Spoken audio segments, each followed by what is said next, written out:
우리 송우교회는 많은 나라가 함께하는 다국적 교회입니다. 해마다 각국 성탄 인사하는데요, 오늘도 한번 같이 인사합니다. 먼저 우리 한국어입니다. 우리 함께 인사합니다. 즐거운 성탄절 보내세요. 자, 앞을 보지 마시고 옆에 분을 보시면 인사합니다. 다시요. 즐거운 성탄절 보내세요. 예. 두 번째 영어입니다. 영어는 여러분 잘 아시죠? 메리 크리스마스. 자, 우리 옆에 있는 분들 인사합니다. 예, 중국어입니다. 우리 함께 성탄 콰일러 시작. 예, 우리 캄보디아 우리 형제 자매들도 계신데 수어스데이 본 노아엘 우리 인사합니다. 시작. 앞으로만 보면 저에게만 인사하는 것 같잖아요. 우리 다시 옆으로 보시면서 못 외우겠죠. 수어스데이 본 노아엘 시작. 예, 우리 옆에 있는 분들 하고 인사해야죠. 자, 네팔입니다. 네팔어로 크리스마스 꼬 수버 까머나 시작. 뭐 글자 읽기 바쁘죠, 그죠? 예, 필리핀 이 따갈로우입니다. 말리가양 빠스코. 예, 이제 마지막 일본어입니다. 일본어 시작. 일본어가 참 쉬운 것 같아요, 그죠? 메리 크리스마스 하면 되는 거예요. 예, 예. 우리 오늘 우리 찬양대 우리 찬양 핸델 메시아 할렐루야 찬양 해주셔서 너무 감사하고요. 또 워십팀 또 이렇게 몸 찬양 해주셨는데 오늘도 연주자들도 또 이렇게 오셔서 함께 해주시니까 너무 좋은 것 같습니다. 이 핸델 메시아의 가운데서 할렐루야 찬양이 나올 때는 우리 영국의 그 왕이 자리에 일어선 것을 기념하면서 또 우리가 사실 주님을 찬양할 때 모두가 자리에 일어서서 찬양을 올려드려야 되겠죠. 찬양 받으실 분은 오직 우리 주님뿐이신 줄로 믿습니다. 자주 우리가 할렐루야 찬양을 하면 자주 일어날 텐데 어쩌다 한 번씩 하니까 그것을 자꾸 말씀을 드려도 있는 경우가 많은 것 같아요. 다음번에는 이 전주가 딱 나오면 제가 일어나라 표시 안 해도 벌떡 일어나면 아주 센서 있는 그런 분이 될 수가 있습니다. 우리 사랑하는 우리 송우교회 우리 가족 여러분, 또 우리 교회 학교 우리 중고등부 또 청년부 또 우리 학생 여러분, 이 크리스마스를 맞이했는데요, 이 크리스마스 성탄절 하면 가장 먼저 떠오르는 생각이 뭡니까?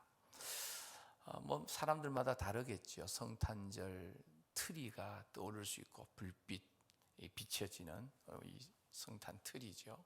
우리 교회 마당에 장식되어 있는 이 성탄 빛의 축제, 이 화려한 트리가 생각날 수도 있고, 또 어린아이들은 산타클로스가 가져다 주는, 저도 산타클로스가 정말 있는 줄 알았거든요.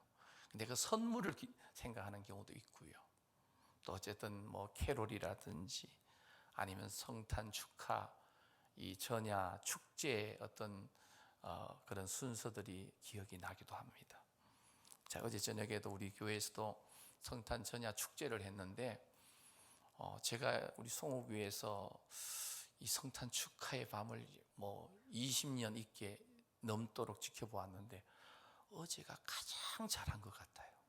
항상 잘했겠지만 어제는 정말 제가 은혜를 많이 받았어요.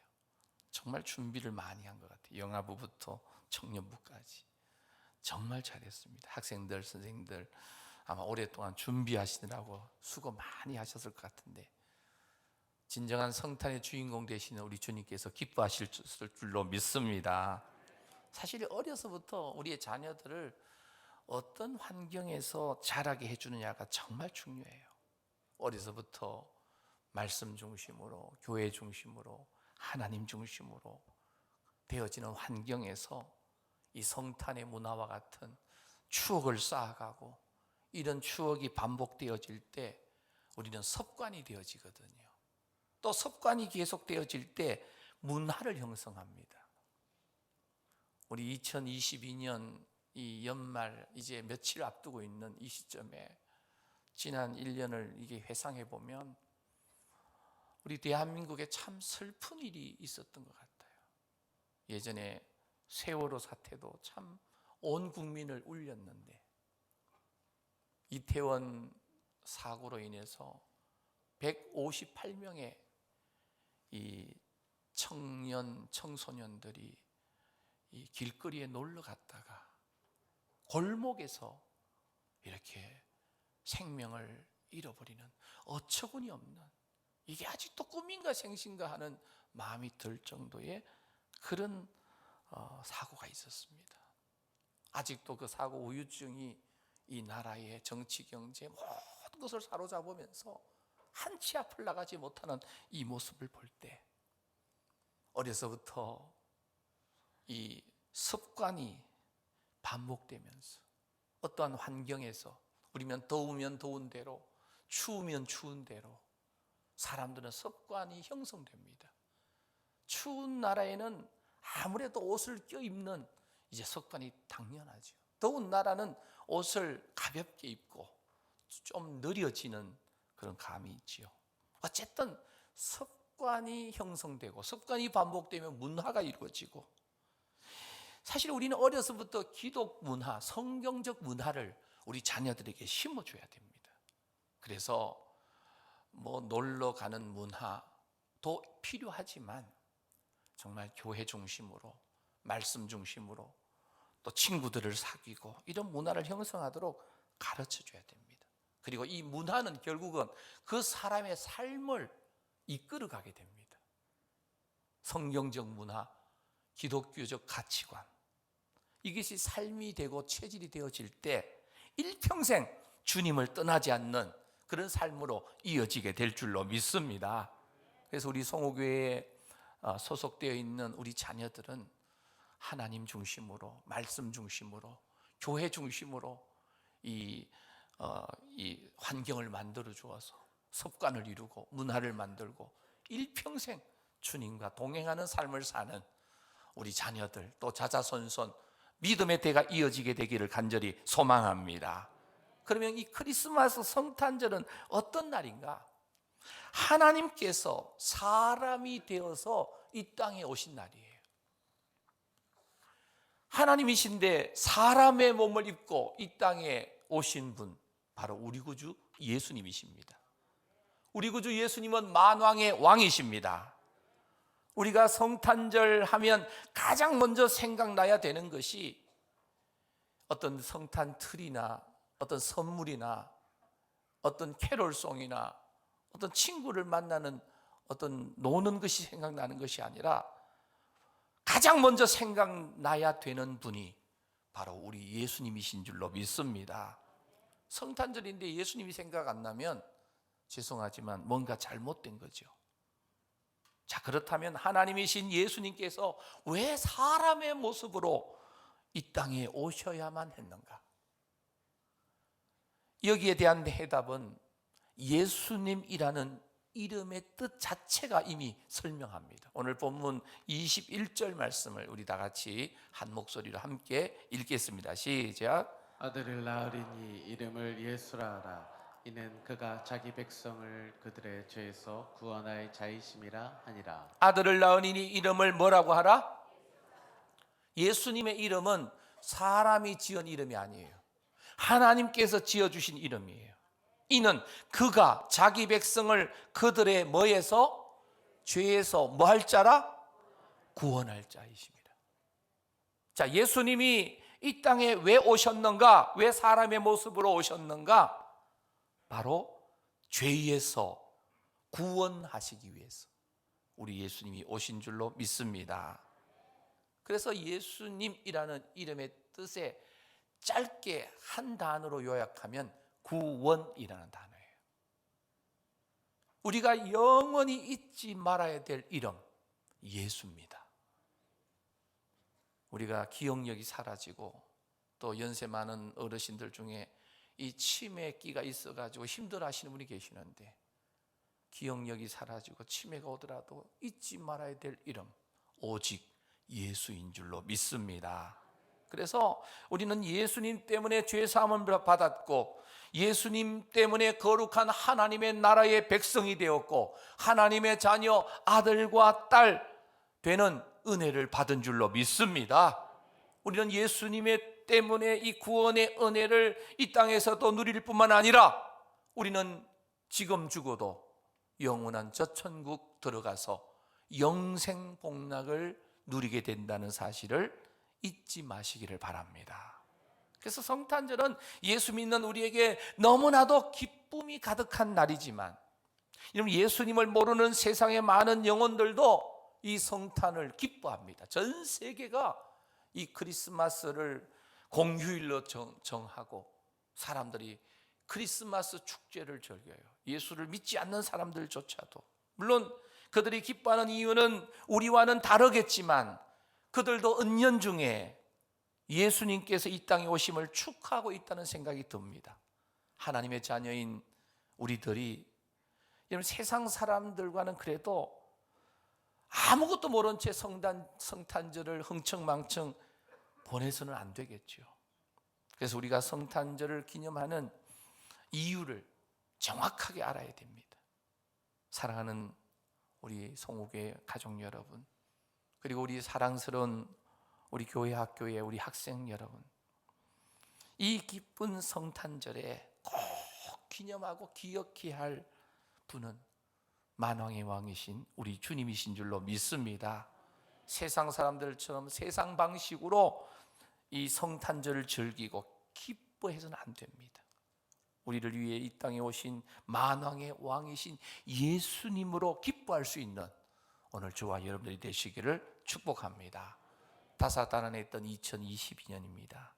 지난 한 해 하나님께서는 우리에게 많은 복을 누리게 하셨지만 오늘 이 성탄절을 통해서 우리에게 주신 가장 큰 축복, 최고의 선물이 예수 그리스도이심을 다시금 깊이 깨닫게 되기를 간절히 소망합니다. 우리는 예수님 한 분이면 충분해요. 믿습니까? 우리가 자주 고백하잖아요. 예수님 한 분으로 충분합니다. 여기서는 이 고백이 되는데 나가면 돈이 좋고 세상이 좋고 쾌락이 좋고 세상 친구가 좋고 술이 좋고 그런 분들이 많죠. 자, 우리 진실되게 한번 고백하십시다. 옆에 있는 분들과 예수님 한 분으로 진짜 충분합니다.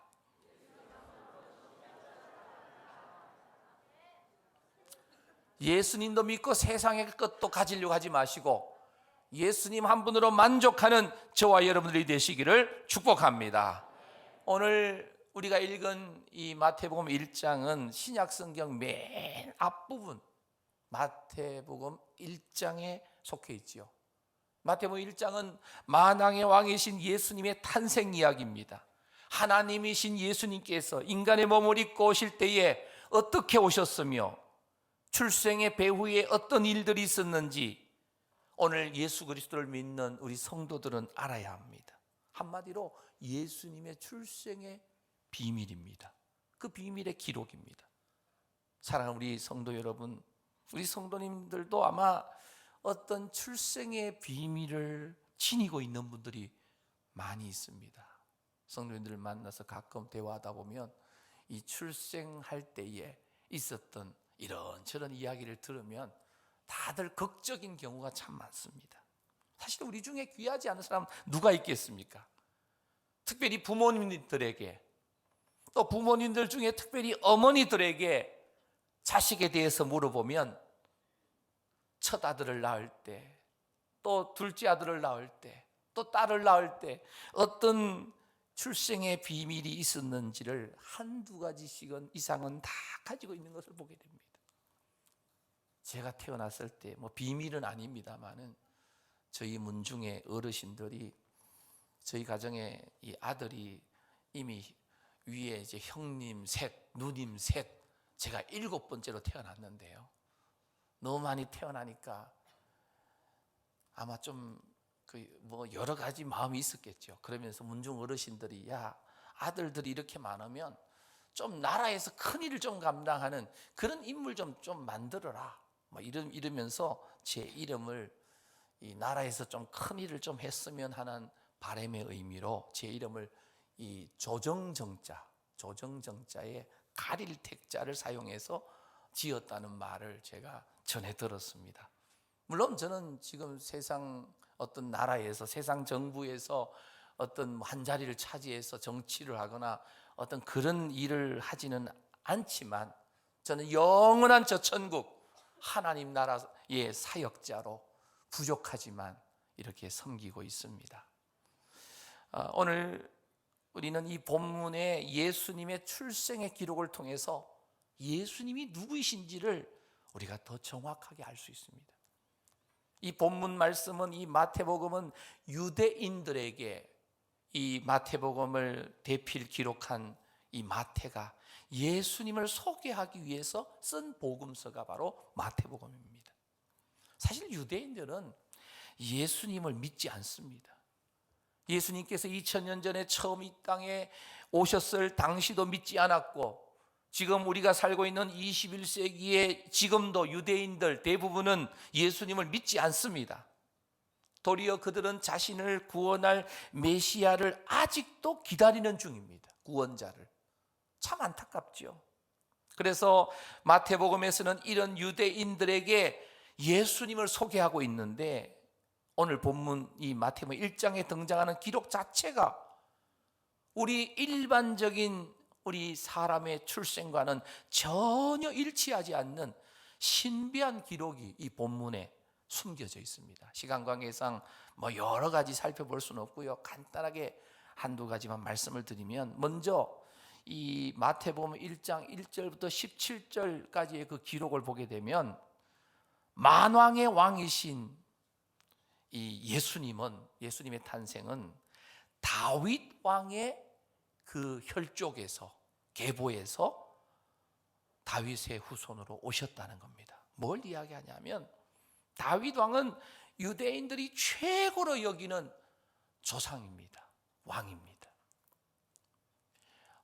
우리나라는 그 최고로 여기는 아마 이 왕을 조선의 왕이었던 세종대왕을 꼽는 것 같아요. 그래서 광화문에 가면 이순신 장군의 동상이 있고, 이 왕의 동상은 이 세종대왕의 그 동상이 있는 걸 봅니다. 저도 역시도 세종대왕이 최고의 대왕으로 생각을 하고 있습니다만은, 제가 수원의 나눔센터를 이렇게 가끔 들리면서 수원을 왔다 갔다 하면서 수원의 그 행궁을 보니까, 그 행궁을 이렇게 지었던 그 정조대왕도 세종대왕 못지않은 인물이라는 것을 제가 발견을 했습니다. 그래서 저는 요즘은 이 조선 왕조 중에는 정조대왕에게 관심이 좀 많아서 그에 관한 기록들을 읽고 있습니다. 자, 어쨌든 유대인들에게 최고의 왕은 다윗 왕입니다. 이스라엘 국기는 우리나라처럼 이렇게 태극기처럼 화려하지 않고 별만 하나 딱 있습니다. 삼각형 두 개를 겹쳐서 만든 별만 딱 있는데, 이 별의 이름이 다윗의 별입니다. 다윗의 별. 그래서 유대인들은 다윗 왕을 너무나 사랑합니다. 이 유대인들은 이 땅에 메시아 구원자가 올 때에 성경의 예언의 말씀을 통해서 반드시 다윗의 후손에서, 다윗의 혈통에서 왕권을 가지고 온다라고 믿고 있습니다. 다윗의 후손으로 오실 메시아.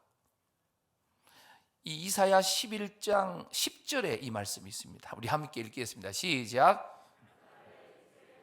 한 싹이 나서 만민이 기치로 설 것이요 열방이 그에게로 돌아오리니 그가 거한 것이 영화로우리니. 여기 보면 그날에 누구의 뿌리에서? 이새의 뿌리. 이새가 누구냐 하면 다윗 왕의 아버지입니다. 그래서 이 다윗 왕의 그 혈통에서 한 싹이 나는데, 이 한 싹이 곧 예수님을 이야기해요. 예수님은 이렇게 다윗 왕의 이 혈통에서 후손으로 오셨다라는 거예요.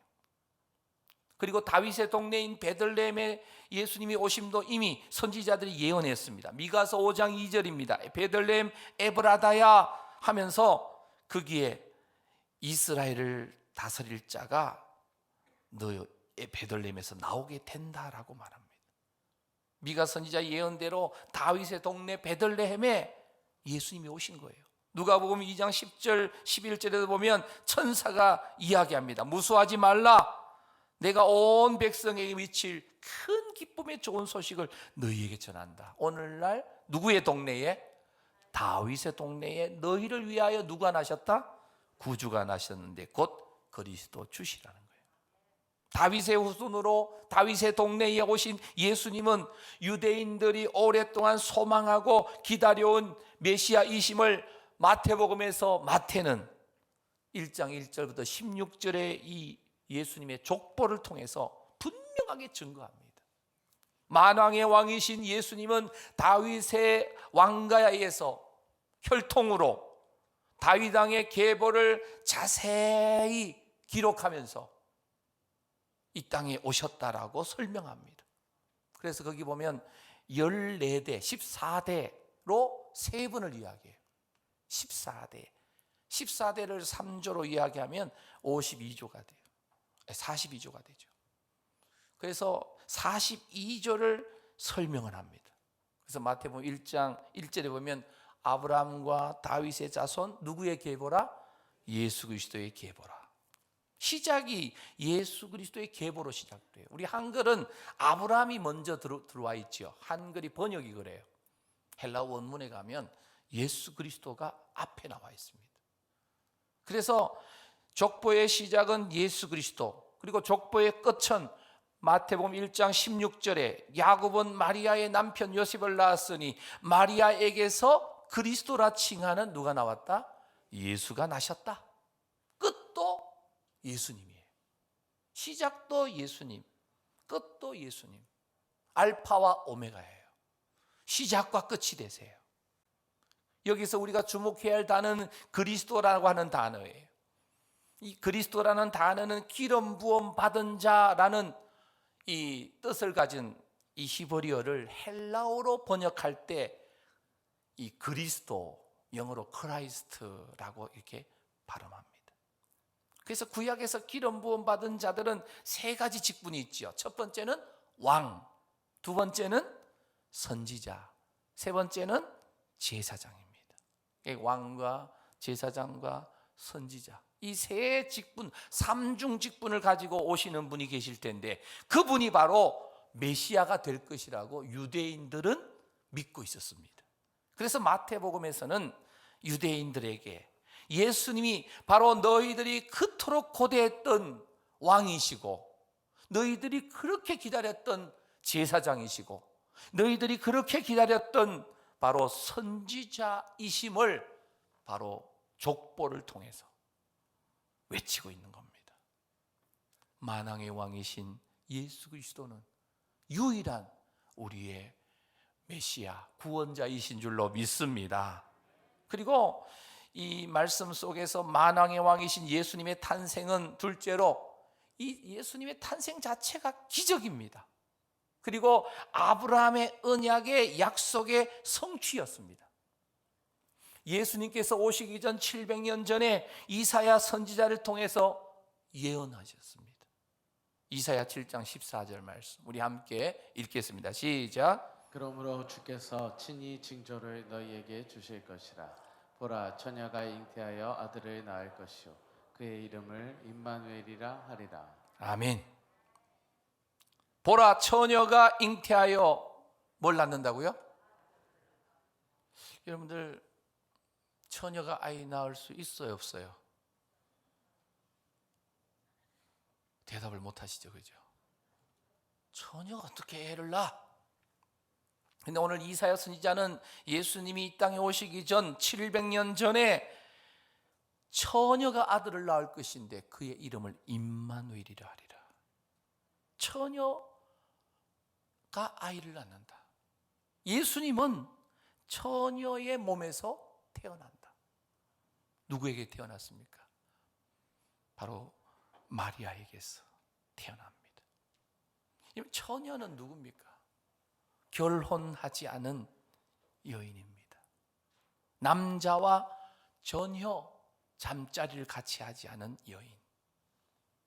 여자가 남자 없이 절대 아이를 생물학적으로, 과학적으로, 또 인간의 상식적으로 낳을 수가 없습니다. 여기에 하나님이 개입되지 않으면 절대 일어날 수 없는 일. 성경에 결혼했지만 잉태하지 못한 여인들이 많이 등장하지요. 하나님의 기적으로 나중에 자녀를 낳은 여인들이 등장하는데 대표적인 인물이 바로 아브라함의 아내 사라입니다. 아브라함은 100세가 되도록 자녀가 없었어요. 사라를 통해서는 자녀가 없었어요. 물론 하갈을 통해서 이스마엘을 얻긴 했지만 사라를 통해서는 아이를 낳지 못했어요. 그런데 하나님께서 하나님의 능력으로 이 태에 죽은 상태임에도 불구하고 전능하신 하나님은 사라의 태문을 열어서 아브라함을 통하여 100세에 이삭을 낳게 하는 거예요. 이 아브라함이 100세요, 이 사라는 90세에 이제 아들 이삭을 낳는 겁니다. 사라뿐만 아니에요. 리브가도 있고요. 세례 요한을 낳은 엘리사벳도 나이가 많아 늙었지만 다시금 태문을 열어주셔가지고 세례 요한을 낳게 되었다. 라헬도 있고요. 사무엘을 낳았던 한나라고 하는 여인, 어둠의 시대에 그 나라를 살릴 위대한 지도자, 선지자, 또 이 사무엘을 낳게 되었다는 것.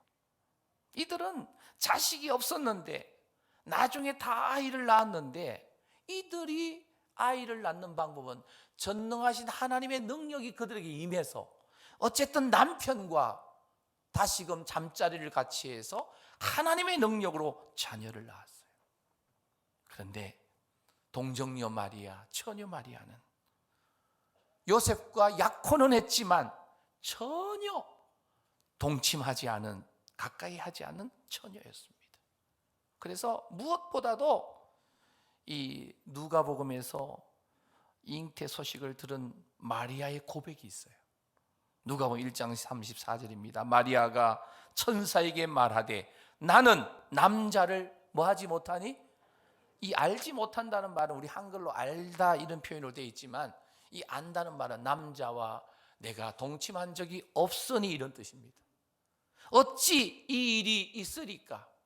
마리아조차도 이런 일은 있을 수가 없다. 나는 남자와 정말 잠자리를 한 적이 없는데 내가 어떻게 아이를 가질 수 있단 말인가? 그때 천사가 마리아의 임신은 남자로 된 것이 아니고 요셉으로 인하여 된 것이 아니고 성령으로 된 것임을 분명히 말씀합니다. 35절에 천사가 대답하여 이르되 성령이 내게 임하시고 지극히 높으신 이의 능력이 너를 덮으시리니 이름으로 나실 바 거룩한 이는 하나님의 아들이라 일컬어지리라. 예수님은 이사야 선지자의 예언을 성취하시기 위해서 이 땅에 오셨습니다. 얼마나 놀라운 은혜입니까?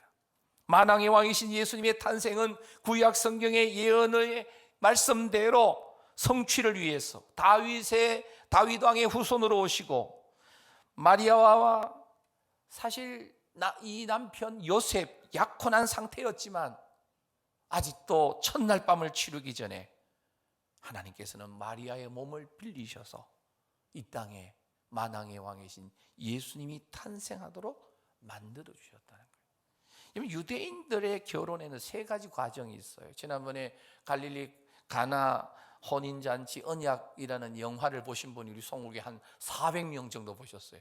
많이 보신 거예요.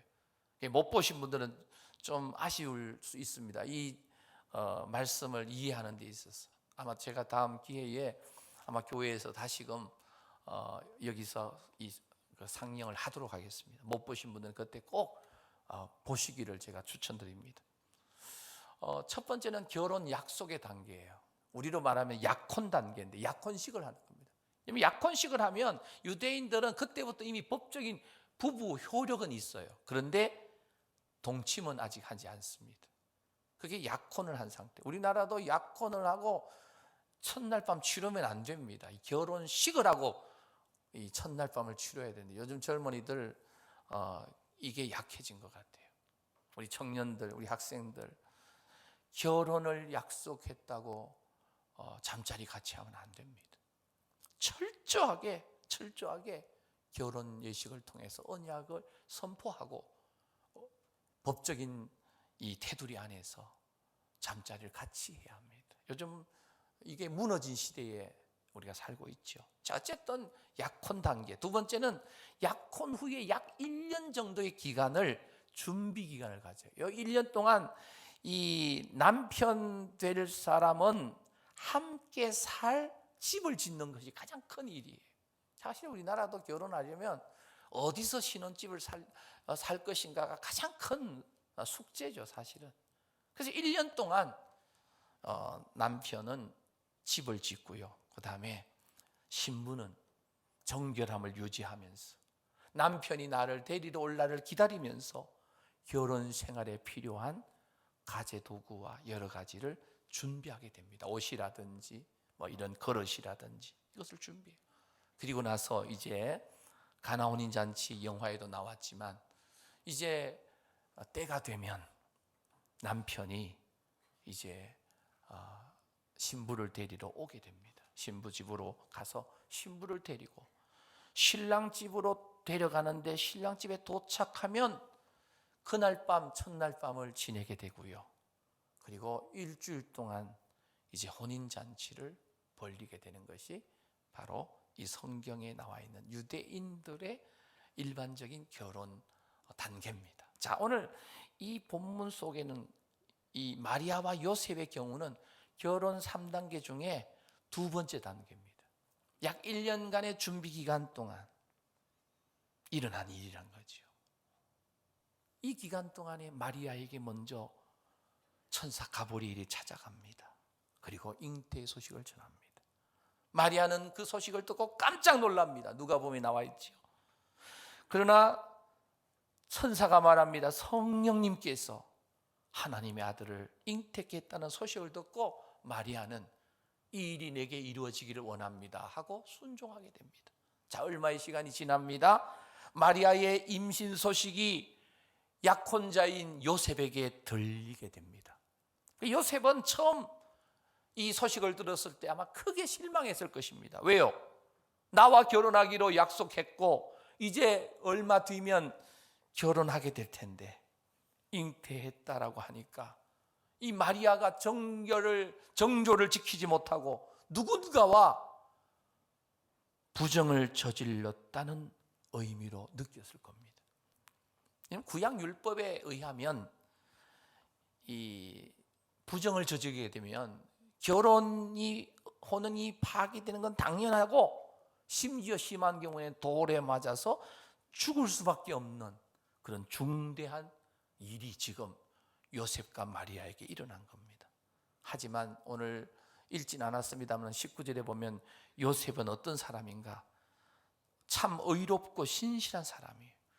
그래서 공개적으로 이렇게 알리지 않고 조용히 약혼자 마리아와의 관계를 끊고 정리하려고 할 때 그때 마리아를 찾아간 주님의 천사 가브리엘이 요셉도 찾아갑니다. 오늘 1장 20절 말씀이 그 말씀이에요. 우리 함께 읽겠습니다. 시작. 이 일을 생각할 때에 주의 사자가 현명하여 이르되 다윗의 자손 요셉아 내 아내 마리아 데려오기를 무서워하지 말라. 그에게 잉태된 자는 성령으로 된 것이라. 예, 그에게 잉태된 자는 성령으로 잉태된 거다. 어떤 남자와 부정을 저질러서 이루어진 게 아니라는 거예요. 만왕의 왕이신 예수님의 탄생 자체가 신비예요. 사람의 이성으로는 이해가 안 되는 일이에요. 요셉은 마리아처럼 주님의 천사의 분부대로 그대로 순종합니다. 예수님께서 오시는 과정에서는 요셉과 이 처녀 마리아의 신실한 헌신과 순종이 있었다는 사실을 우리는 기억해야 됩니다. 사랑하는 우리 성도 여러분, 이 땅에 기적적으로 탄생하신 예수 그리스도는 만왕의 왕으로 오셨고 성경에 기록된 모든 언약의 말씀을 성취하시기 위해서 이 땅에 탄생하셨는데 예수님께서는 공생의 처음부터 왕이신 메시아로 나타나신 거예요. 예수님은 만왕의 왕이시고 그분의 왕권은 유대인에게만 해당하는 것이 아니라 모든 지구촌의 모든 나라와 모든 족속에게 해당하는 최고의 통치자가 우리 구주 예수님이신 줄로 믿습니다. 우리는 이미 이 땅에 만왕의 왕으로 탄생하신 예수 그리스도를 구세주로, 우리의 왕으로 인정하고 영접한 분들이 바로 이 자리에 계신 우리 모두인 줄로 믿습니다. 만왕의 왕이신 예수님 때문에 참 구원을 받은 하나님 아버지의 아들과 딸들이 된 줄로 믿습니다. 그러나 혹시 아직도 만왕의 왕이신 예수님을 내 인생의, 내 삶의 왕으로 또 주인으로 영접하지 못하시고 이렇게 머뭇거리고 계시는 분이 계신다면, 이 시간 우리 모두가 만왕의 왕이신 예수님을 우리 인생의 왕으로 인정하고 그분의 다스리심에 절대적으로 순종할 수 있게 되시기를 축복합니다. 만왕의 왕이신 예수님의 탄생 자체가 기적의 연속이었듯이 오늘도 여전히 전능하신 하나님 아버지께서는 하나님 아버지의 거룩하신 뜻을 이루시기 위해서 저와 여러분들에게 기적을 행하실 수 있는 전능하신 하나님이신 줄로 믿습니다. 그분을 바라보고 우리가 예수 그리스도를 믿으며 따라가는 겁니다. 그리고 우리는 만왕의 왕이신 예수 그리스도가 하나님이시고 하나님 아버지께서 이 성경 말씀에 약속하신 모든 약속은 신실하신 하나님께서 반드시 그 말씀 붙잡고 기도하고 믿음으로 나아가는 자에게 이루시는 분이심을 분명히 믿습니다. 찬송가 112장에 보면 그 맑고 환한 밤중에 라는 찬양이 나오는데요, 그 3절에 보면 이런 가사가 있어요. 이 괴로움 많은 세상에 짐지고 가는 자, 우리 함께 해볼까요? 그 험산 줄령 넘느라 온몸이 고난하나, 이 죄악 세상 살 동안, 이 죄악 세상 살 동안 새 소망 가지고 저 천사 기쁜 찬송을 들으며 쉬어라.